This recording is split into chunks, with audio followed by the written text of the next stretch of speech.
তুই আর কাঁদিস না, আমি এখনো মরে যাইনি রে। মরে যাবি সেটা আমিও দেখতে পাচ্ছি, কিন্তু বাপের এই অশান্তি আর আমার ভালো লাগে না। এই অশান্তি আর তোকে ভোগ করতে হবে না রে মা। তুই একটা ভালো ছেলে দেখে প্রেম করে বিয়ে করে নেয়। তুমি তো বলছো মা, কিন্তু যদি আমি এই কাজটা করি তাহলে তোমাদের মান সম্মান কোথায় গিয়ে দাঁড়াবে একবার ভেবেছো? ওইসব মান সম্মান বেঁচে তোর বাবা কবেই মদ খেয়ে নিয়েছে। শোন মা, ওইসব মান সম্মানের চাইতে তোর জীবনটা অনেক বেশি দামি। তাই তোকে যা বলছি তাই কর গিয়ে। ঠিক আছে মা, তুমি যা বলছো তা আমি চেষ্টা করে দেখি। কথাটা তোমার খারাপ না? দেখি তো মেসেঞ্জারে কাউকে পটাতে পারি কিনা।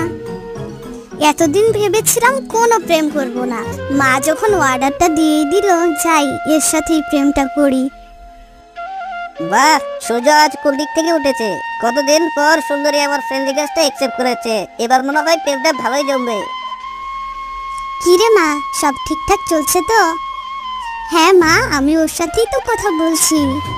শোন, তোর প্রেম যখন হয়ে গেছে, তোর বাপ তো মাতাল, ছেলেটা শুনলে তোকে কখনোই বিয়ে করবে না। শুভ কাজে দেরি করে লাভ নাই।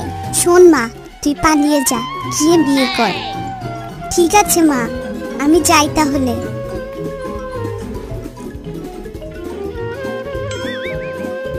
কি গো সুন্দরী, তুমি এত তাড়াহুড়া করে আমাকে ডেকেছো কেন? তোমার সাথে মনে হয় আর আমার দেখা হবে না গো। এটাই মনে হয় আমাদের শেষ দেখা। তুমি আমাকে ভুলে যাও গো। কি গো, হঠাৎ করে কেন এমন কথা বলছো?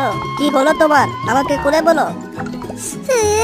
বাড়ি থেকে আমার বিয়ে ঠিক করে ফেলেছে গো, কিন্তু তোমাকে ছাড়া আমি বাঁচতে পারবো না মিস্টার। আরে আমিও তো তোমাকে ছাড়া বাঁচবো না। চলো এখনই কি বিয়ে করে ফেলি। আমার আব্বা তোমার সাথে বিয়ে কোনোদিনও মেনে নিবে না। কেন মেনে নিবে না? আমার বাবা সব সময় ফ্ল্যাটে থাকে, তাই মেনে নিবে না। আরে সর্বনাশ, আমার শ্বশুর তো বিশাল বড় লোক। আজ মেনে নিবে না তো কি হয়েছে, কিছুদিন পর ঠিকই মেনে নিবে। আরে তোমার আব্বা মেনে নিবে না তো কি হয়েছে? চলো আমরা পালিয়ে গিয়ে বিয়ে করে ফেলি। পালিয়ে তো যেতে বলছো, কিন্তু আমার হাত পা ছাড়া তার আমি কিছুই নিয়ে আসি নাই। কি করে যাব তোমার সাথে?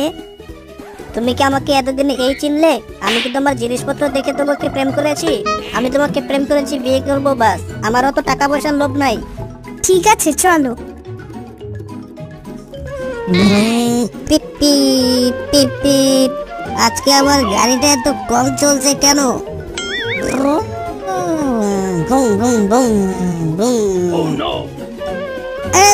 পড়ে গেলাম। কিরে মিসকে, তুই এখানে চিত হয়ে পড়ে আছিস, আর ওইদিকে তোর মেয়ে পালিয়ে গেছে আরেক ছেলের সঙ্গে। খবর কি রাখিস? কি বলছো বাঘ ভাই? দাঁড়াও, তুমি এখানে দাঁড়াও, আমি এক্ষুনি বাড়ি থেকে আসছি।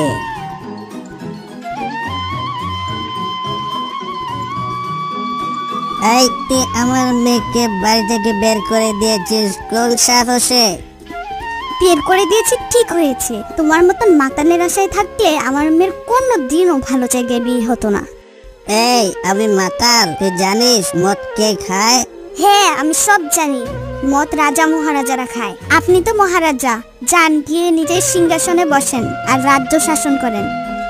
এই তুই জানিস না একজন রাজা মহারাজার সঙ্গে কিভাবে কথা বলতে হয়? দাঁড়া, তোর শিক্ষা আমি দিচ্ছি।